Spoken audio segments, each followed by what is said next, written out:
مخلوق وہ ہے کہ جو خاشات کے سائے میں جیتی ہے، پروان چڑھتی ہے، بڑھتی ہے، وہ بہائم ہیں. اور ایک مخلوق وہ ہے کہ جن کی تسبیح، ذکر، سجدہ اور قیام ہی غذا ہے. اور یہ تیسری مخلوق حضرت انسان ہے کہ اب یہ اس دوراہے پہ کھڑی ہے، چاہے لڑک کے ادھر چلی جائے، چاہے پرواز کرے تو فرشتوں سے بھی آگے گزر جائے.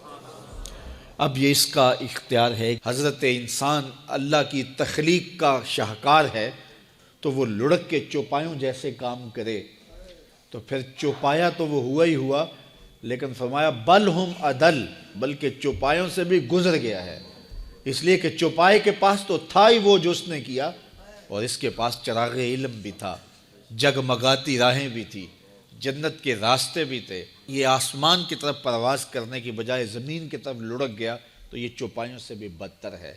اور اگر یہ دوسرا راستہ جو کہکشاؤں سے بھرا ہوا راستہ ہے، نور و نکھت سے سجا ہوا راستہ ہے، اس خیر کی راہ پہ گامزن ہوتا ہے تو پھر فرشتے بھی اس کی قسمت پہ رش کرتے ہیں، پھر فرشتوں سے بھی آگے گزر جاتا ہے. یہ اللہ تعالیٰ نے ہر طرح سے راہیں اس کے لیے اجال دی ہیں، فطرتاً بھی اور انبیاء اور رسل کے ذریعے بھی، کتب کے ذریعے بھی، صحیفوں کے ذریعے بھی، مصلحین کے ذریعے سے، عقل و فہم جو دیا گیا اس کے ذریعے سے.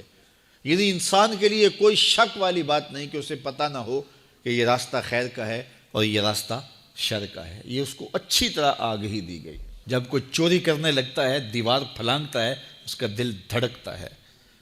یہ اللہ تعالیٰ کی طرف سے وارننگ ہوتی ہے کہ تو غلط کام کرنے جا رہا ہے.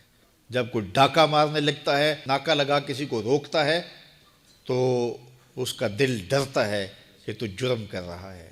جب بدکاری کو کرنے لگتا ہے تو اس کا دل ڈھولتا ہے کہ تم غلط کام کرنے جا رہے ہو. جب کوئی کسی کو قتل کرنے لگتا ہے تو جب وہ مقتول پہ حملہ آور ہوتا ہے تو دل ڈھولتا ہے کہ تم غلط کر رہے ہو. حتیٰ کہ دیوار رکھتے ہوئے ہمسائے کے 2 انچ بھی دبانے لگے تو دل ڈھولتا ہے کہ تم غلط کر رہے ہو. یہ جو تیز تیز دل دھڑکنے لگتا ہے گناہ کرتے ہوئے، تو یہ اللہ کی طرف سے اسے بتایا جا رہا ہوتا ہے کہ تم غلط کر رہے ہو. حضور سے پوچھا گیا کہ ایمان کیا ہے؟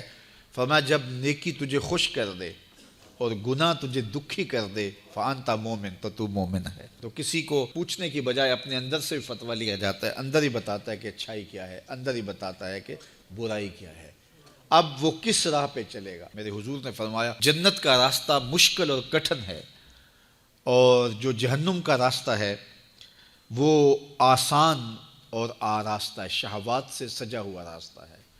اب تمہیں پتہ ہے کہ انجام کیا ہے اور تمہیں اختیار دیا گیا ہے.